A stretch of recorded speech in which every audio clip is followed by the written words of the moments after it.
Hey everybody, welcome back to Tim Travels. I'm your host Terry, coming to you from the Loves in Max Meadows, Virginia, exit 84 on I-81. I didn't get very far today, 370 miles, but I'm staying out for like 9 or 10 days, so it's not really gonna matter because I'm gonna have to run a recap at some point. So yeah, so I'm good. My truck is on a low salt diet as of this morning because it's been raining, and my truck was so freaking dirty that I'm not joking. When I would hook up the airlines, I would get a salt taste in my mouth because there was so much frickin' salt on this truck. But any salt that's on the roads in Virginia is going to be gone. So yeah, my truck's it's cleaner than it's been in a long time. But you know, not that this will impact people necessarily unless you see this video right away. But the pumps here at Max Meadows are closed right now, and it's, what time is it? It's right around 4-ish. Hold on a second, I'll tell you. It's a little bit after 4, so they said they're going to be closed. When I pulled in here, I pulled in at about 16:10. They said they were going to be closed for 4 hours, and also the scale was closed at the same time. I wanted to scale, and then but here's the thing: I'm not worried about the pumps, even though this is my fuel stop, and I'll show you why. So I, collect Love's points and points at all the truck stops, right? But I want to show you something. I have a balance of points that puts me in the 3rd level. I think it's platinum, right? But in order for me to get to diamond status, which would be 4 points per gallon next month, I would have to get like over 400 gallons. I would have to pump over 400 gallons today. So even though I'm pretty low on fuel, I'm not going to fit 400 gallons in this truck. So so I was like, well, I'll just do a 10 there. I'm going to take a shower. But what I decided is to wait till after midnight to fuel, because then, since I'm not going to get to that next status anyway for the month of February, why not just wait till midnight? After midnight, probably leave out about 4 in the morning, maybe a little earlier. I'll fuel before I get on the road, and then those points will be accruing for February. And instead of getting 1 point, because you'll notice in this that I'm on base, and I'll show you my balance right now. So you'll notice that for January, because I didn't fuel enough in December, I was at base level, which means 1 point per gallon. But as soon as I pump after midnight, every gallon I pump is going to be worth 3 points. So if you're new to this game and you want to strategize a little bit, that's one way to do it. Know where you can get. Now, like one time, I remember when I was at GB Transco, I pumped as much fuel as I could. It was the last day of the month. I pumped as much fuel as I could, and I was still like, I don't know, like 13 gallons short of hitting that diamond level. So I was like, all right, let me get the def hose out. I got the def hose out, and I never pumped that much def in my life, because normally I just do it in 8-gallon increments. Maybe I'm superstitious or something. I'm also superstitious about fueling. If I fuel on both sides, I always fuel an even number of gallons. Not exactly, but like if I came around to the driver's side and there was 151 gallons, I would fit enough in there to get 152 on the meter. So anyway, that's one way to strategize these rewards, right? Know what you're getting. Because like I said, I'm not going to get to 4 points for next month, but I know I can get to, I know I'm at 3 already, and so I want to start the month off right. And that leads me right into my top 10 things that you will like about trucking. Number 10, reward points. You know, every once in a while I'll be at the counter at Love's and I'll see somebody, you know, paying for something expensive, and then they're like, "Oh, do you have a Love's card?" And the person will be like, "No." And you know, I don't know. I mean, certainly if you have a Love's card, TA, you know, Pilot Flying J, you have any of those cards, they do track, like, and you're using the app, which I do recommend. They're gonna know when you're at their truck stops. They're gonna send you push messages and, you know, stuff like that. But the benefits outweigh the fact that they're gonna be kind of up in your business a little bit, because they know your mobile number, they know your email, they know where your phone is. Like, they know when you're close to one of their truck stops. They know when you're at their truck stop. But having the app, and you know, it's like not just reward points, because, like, for instance, if I had gotten to diamond level, I would be getting 4 points per gallon next month. So, you know, do the math, right? Even if you pumped 500 gallons in the month, which is not a lot at all, that would be worth $20, 2,000 points, $20 worth of merchandise in the store. Yeah, and their merchandise is more expensive than if you went to Walmart or Target, right? So you want to offset stuff as much as you can while you're out here on the road. When I first got on, you know, when I first started trucking, I used to survive on $40 a week on the road. In part because I was very consistent about, you know, using my points and stuff like that. The other thing I will say about the reward points, I have points everywhere, and it is good to have, like, at least one shower credit at any of the big 5, you know. So Pilot, Flying J, Love's, Petro, TA. It's good to have, you know, a shower in your pocket or whatever, unless you want to come out of pocket for it. It's good to have free drinks and stuff, but, you know, I do recommend figuring out which one of those, or which one of those 3, really, let's be honest, 3 companies you like the best. I happen to like Love's the best.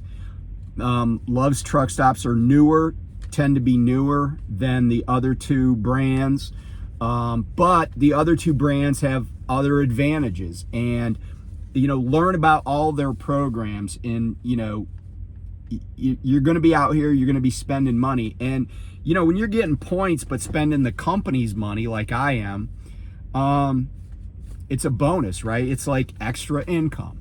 It's money you were going to probably have to spend anyway. Number 9, solitude. You know, one of the things that, I'm not an antisocial person, but I do like my alone time. Part of it, I think part of it's because I'm kind of on the spectrum, right? I like people. I like conversing with people. When I've had trainees on my truck, you know, several of them I got along famously with, and, you know, we would talk all the time. But I do like my alone time. I do like my quiet time. It just gives me time to think. A lot of the content that I put on my channel is just comes from me thinking through things and thinking about things, and maybe I read something when I was stopped and I, you know, get back to it later. And I am not a person who listens to music, listens to podcasts. I sure as hell don't listen to that CB radio, because I have a CB in this truck. I've never turned it on. The microphone is somewhere. I showed earlier when I was at it, you know, like, they put CBs in these trucks. They don't put frickin' inverters, but they put CBs. I don't know why, because I don't want to listen. I don't want to listen to other people talking about stuff. And, you know, yeah, so every once in a great while I will listen to something while I'm driving, but it's pretty rare. I like the quiet. And maybe that comes from having been in the military where I stood watches, a lot of watches on, machinery and stuff. Well, you don't listen to anything other than the machinery, right? And the sound of the machinery is something that you get used to, and just by the sound that something's not right. And maybe that's part of it. I don't know. Number 8, the number 8 reason to love being a truck driver, NAF. Okay, if you're not familiar with NAF, I am sorry. NAF is like a Middle Eastern, quick serve restaurant that, as far as I know, is only located in Love's truck stops. I know of no standalone NAF anywhere. If somebody else does, I'd love to hear about it in the comments. And if they're at any other truck stops, I would love to hear about it in the comments. But so I could tell you some of the locations. There's one in Gary, Indiana at the Loves. There's one in, I guess it's considered Stanton, Virginia, right off 81 here. That's going to be at exit 213. There's a Loves with a NAF. There's one in, the name of the town, I-70 in I-70 in Illinois. There are 2 of them, I believe. There's definitely one at the Loves that's around maybe exit, I wish I could remember the name of the town, but there's definitely, I'm pretty sure there's 2 there. There's one in Morris, Illinois at the Loves off of I-80. So the other two in Illinois off of I-70. I think there's one other location that somebody told me about, but off the top of my head, I can't remember it. But speaking of Loves, I mentioned that they were open a bunch of new truck stops. One of the new food vendors that they're going to have at their sites, I saw this in a press release, is, wait for it, if you love Texas, you love Whataburger. There's Whataburgers in other places besides Texas, but yeah, they're gonna start having some Whataburgers in their newer locations. So I would guess it would be in the same geographic footprint that Whataburgers already are. So Texas, Oklahoma, I'm guessing there's some, maybe over in Louisiana, Arkansas, places like that. Number 7, I mentioned this was listed on the things you hate about trucking, but it's also one of the things you will love about trucking, depending on the circumstances, and that is your driver manager / fleet manager. I have a great driver manager. His name is Josh. I may have mentioned him before. He's just so easy to work with, and he's a guy that spends all day, every day, supporting his drivers. Like I had a fuel stop at a place I didn't want to go because it's inconvenient. A lot of times the pumps are down. They don't even have DEF at every pump. The last time I pumped there, I could only pull up to a place where there was a pump on the left side of the truck. So I just ignore that and I call him. I'm like, hey man, can you put me on, at Lowe's in, I pick one of the 2 that we can use here in Virginia. And he just does it. And like, I give you an example of something great he did. One time he knew I was up against my 70-hour clock, but I was trying to finish a load. And then I was going to go home. And he said to me, hey man, if you can't get that load delivered and because you're running out of time and you're worried about doing the drop and hook at the customer and then still being able to get up to Frederick to where you park, just go straight to Frederick. Don't worry about delivering it, and then just deliver it when you come back out. In other words, he was willing to let me have my truck sit for 2.5, 3 days loaded because, and it's true that there's no such thing as a deadline on any of these loads. The only constraints we have are like people picking when you could pick up at certain places, certain shippers, but 24/7 at the customer. And he was like, yeah, if you can't make it, just go straight home. Don't, there's no need to spend an extra 10 hours taking a break, 50 miles from home. And that's just one example. And I've talked about, I had a guy named Paul when I was at Night Transportation, great driver manager, always supported me. And a good driver manager, a good fleet manager is not just somebody that gives you loads. It's somebody that has your back when you need somebody to have your back. Now, if you're a screw up, that's going to get old fairly quickly. But if you're a guy like me that pretty much wants to just go out and run miles, like the only thing that makes me upset about things is when I'm not getting miles, I'm sitting around, and driver managers play a part in that. It's not always them, certainly. I mean, it could be the sales department or, the planning department.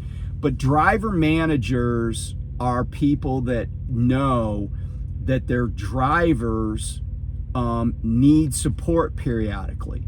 And, my driver manager is easy to work with. Like I said, the guy Paul, when I was at Night, I mean, he never dropped the ball. He never let anything fall through the cracks. And, that's invaluable because, I have a friend at Prime, and he goes, I believe a huge part of your experience at Prime is going to be your fleet manager. And that's true. And, there are people that like the guy that was my fleet manager at Prime. I'm probably a guy that's way less tolerant of being gaslit or, just getting some bullshit thrown at me. Because, I'm a grown up, right? It's like, hey, if don't tell me something's great when it's not, I'm okay with bad news, but don't tell me something's wonderful when it's not. Don't leave me stranded. I talked about the guy at J&R Shuga who left me stranded,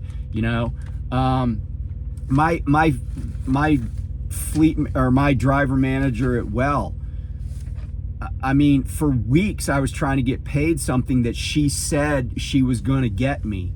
And the ball kept getting dropped over and over and over again. And, she was nice, but she wasn't really that competent.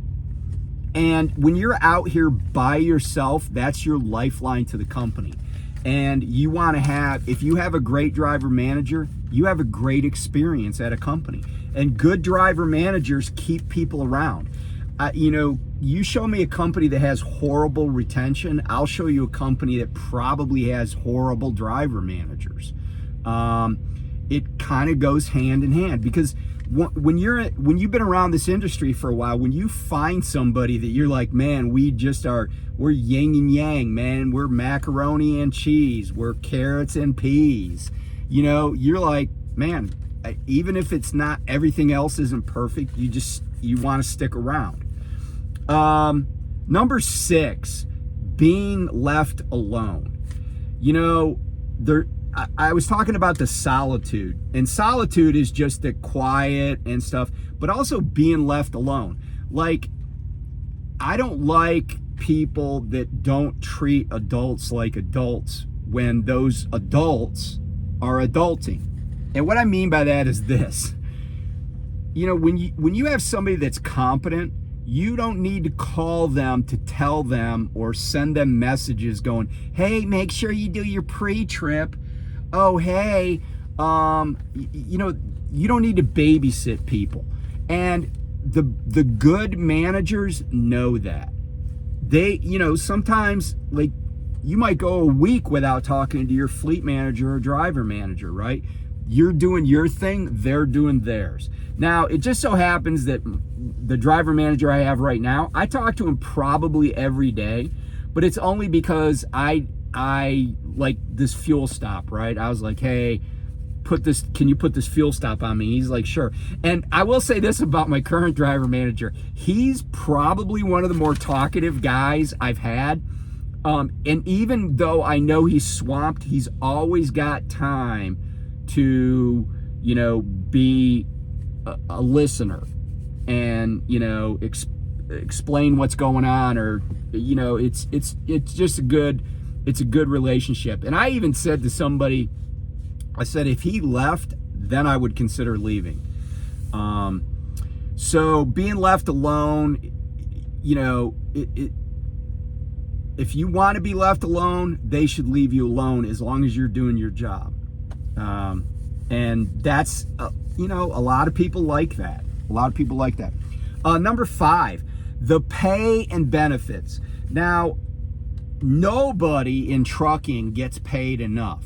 I don't care, right? And if you ever find yourself saying, oh, I'm getting paid enough, I'm getting paid fairly. I mean, and enough and fairly are two different things. But I always remember this line from Chris Rock. Chris Rock was talking about minimum wage, and he says, if you're getting paid minimum wage, that's your boss's way of saying that they would pay you less if they could, but they can't. Okay?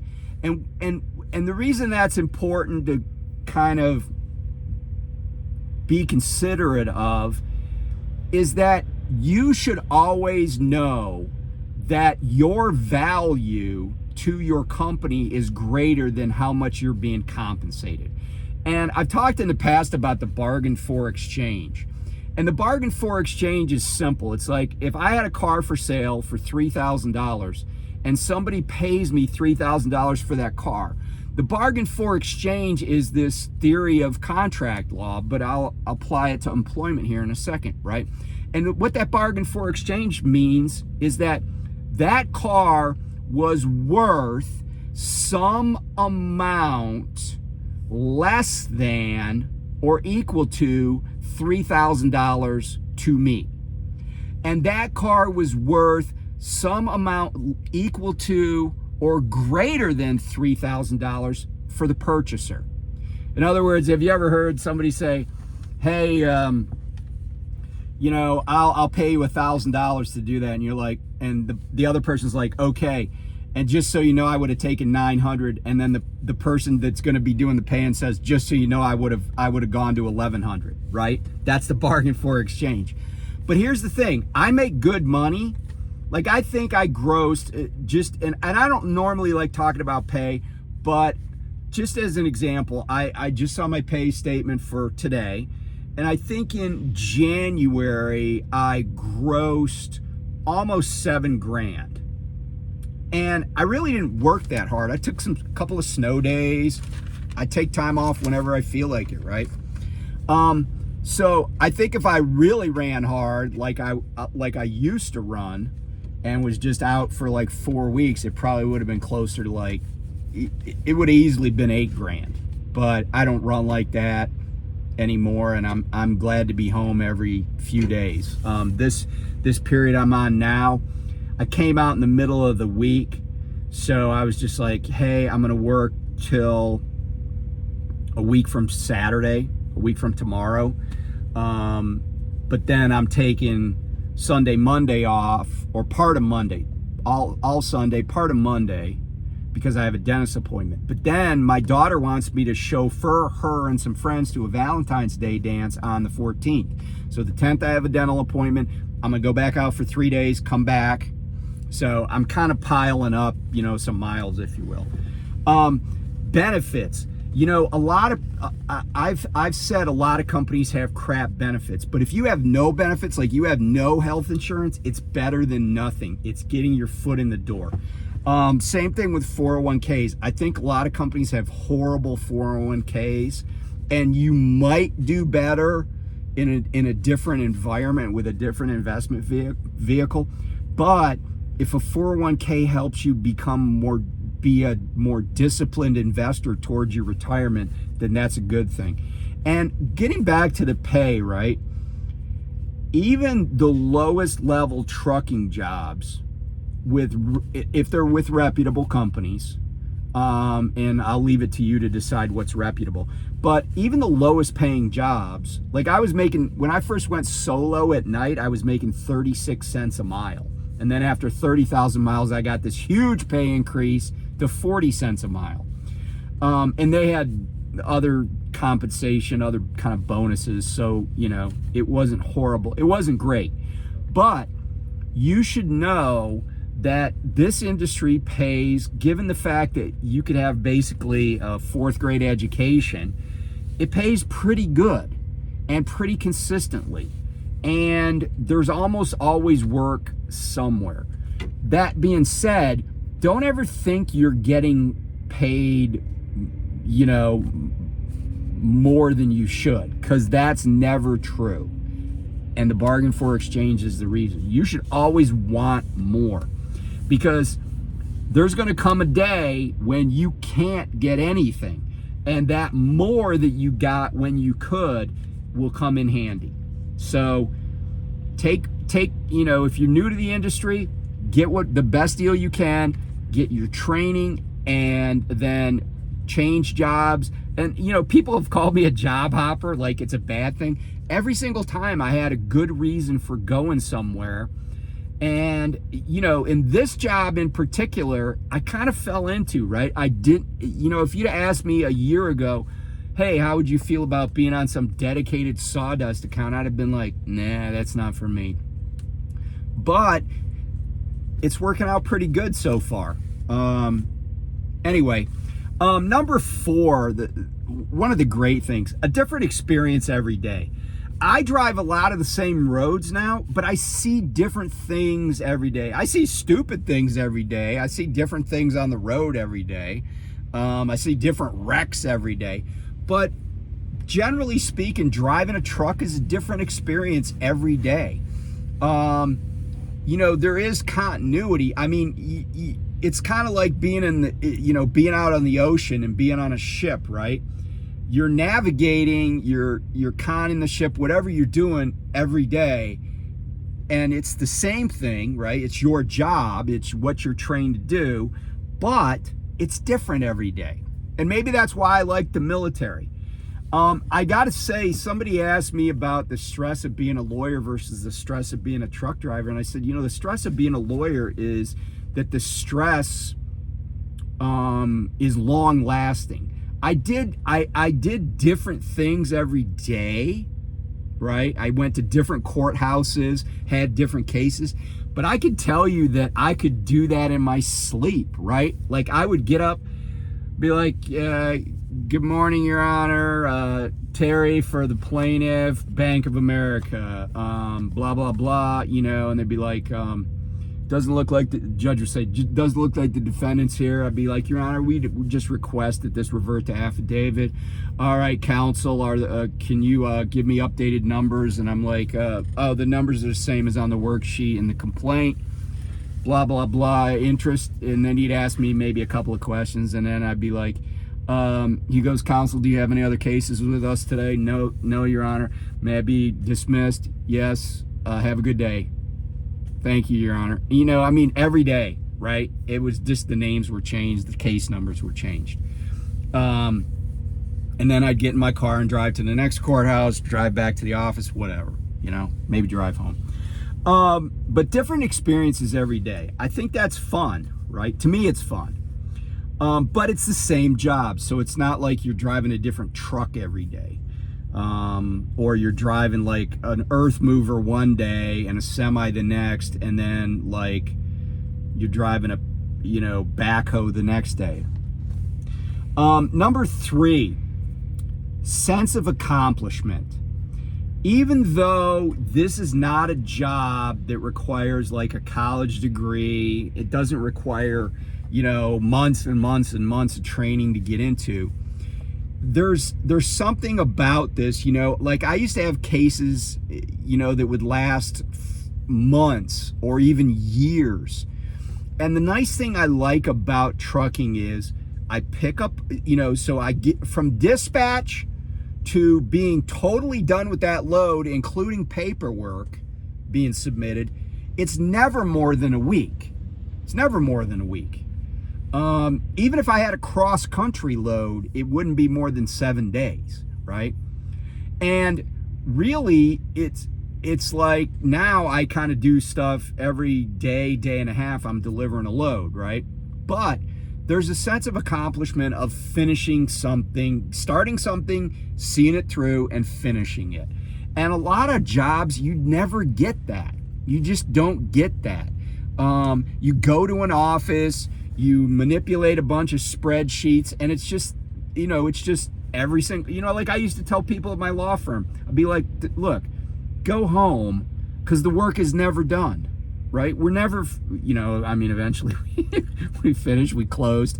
But I had this gal that used to work for me. She was like, she just ran everything. She was like my right-hand man. And her name was Kristen. And, I'd be at the office. It'd be like 6:30 at night or whatever. And I'd be like, I'd go down the hall to her office, be like, what are you doing? And she's like, oh, I want to finish this up. I'm like, do you have to finish that today? Because it'll be here tomorrow, or on Monday or whatever. Go home, But this job, you do start something, you finish it. And then you don't have to start anything else until you finish that, right? You don't have like 6 projects going all at once. You're not a juggler. You just start one, finish one. Start one, finish one. Start one, finish one. And next thing you know, somebody gives you a check for $800 or $1,200 or $1,800, whatever it is, every week. Number 2, go in places you've never been. And this has been really important for me, going places you never would have gone to. There are, I was pretty well traveled, right? I've been around the country, lots of places around the world. But I've gone to so many places in America since becoming a truck driver that I never in a million years would have gone to. And I've gone down roads I never would have had any reason to drive down. Some good, a lot of them good, some not so good. But, it's just been really interesting. And, I've talked a lot about it, right? I mean, the channel's called Tim Travels for a reason. But going places you've never been. And, it's not, there are a lot of people that come into trucking that have never gone anywhere, right? They've never gone anywhere. They've never been to California. They've never been to Florida. They've never been to Maine or to Minnesota or to New Mexico. And they go those places because they have a reason to go, right? It's like a paid trip. And they get there and they're like, wow, this is pretty cool. I never knew this was here. I never knew this. I never knew that. And so it's a learning experience. It's a way. I've gone to small towns or through small towns, and I'm like, man, this is a really cool little town. And I went through one just yesterday, and the crazy thing is, that town that I went through is probably only about maybe 100 miles from where I grew up. Maybe 100 miles. I was in Erie County, New York, so the same county as Buffalo. But I had never been to this one town. I was like, man, this is a cool town. Like it had shops, it had restaurants, had some B&Bs and small hotels, and I was like, this is cool. And then the number one thing that I like, and I think you will if you come into trucking, is independence. I kind of alluded to it in other in other things, but some companies, they have this saying, you're the captain of the ship, right? And no one told me where to back my truck into, right? No one tells me, when to turn the windshield wipers on, or, and a lot of times they don't even tell you what road you got to travel. I mean, we get a travel solution, and some companies are like anal about you following their guidance, but a lot of companies don't give a crap. And, like I like watching trains. So, on this particular job, I don't get to see that many trains, and, the routes, I could deviate from the routes, but it wouldn't really do me any good. But I've gone to so many train watching spots over the years where I got to take a 10-hour break at near a busy, rail junction or whatever. And that's the other thing that you may not know. Parking for semis is weird. There are some places where they hate semis, and other places you go that nobody thinks anything of a semi just being parked somewhere. Like, they're just used to it and they're not jerks about it. But that's part of that's because people that do park don't make a mess, Like, I used to park in Deschler, Ohio, and I would get out of the truck, I would walk around town, I would go grocery shopping. There's a small grocery store there that I like to patronize because it's not some big chain, and I never left any trash. I wasn't, and there was actually a train watching park there, and they had porta-john and everything, so I used that. I was a good guest. But that independence, right? Like, nobody said, oh, you got to stay on the Ohio Turnpike, or you got to stay on this road. Some companies do. But, when I was at Prime, I went so many places and did so many things because I really was controlling that truck. That it was just great. I'd stop to see friends. I'd go whatever route I wanted to go. Having that independence is nice. Nobody's looking over your shoulder. And that's important for a lot of people. And you may find that being the captain of your own little ship is pretty cool. Comes with some responsibility, but it's pretty cool too. To just say, I can get up when I want. And everybody has some constraints. But within those borders, there's not a lot of people bossing you around. And that, for a lot of people, if you've had crappy bosses, people that thought they were smarter than you, and you'll still get that, don't get me wrong, you'll still get that. But I think just having that sense of independence, you kind of have you kind of get to run your own show, and that's kind of cool. So anyway, those are my top 10 things. I hope that some of them ring a bell. And anyway, be safe. Winter's not over. It's only the end of January. And yeah, be careful, and I'll talk to you soon. Bye.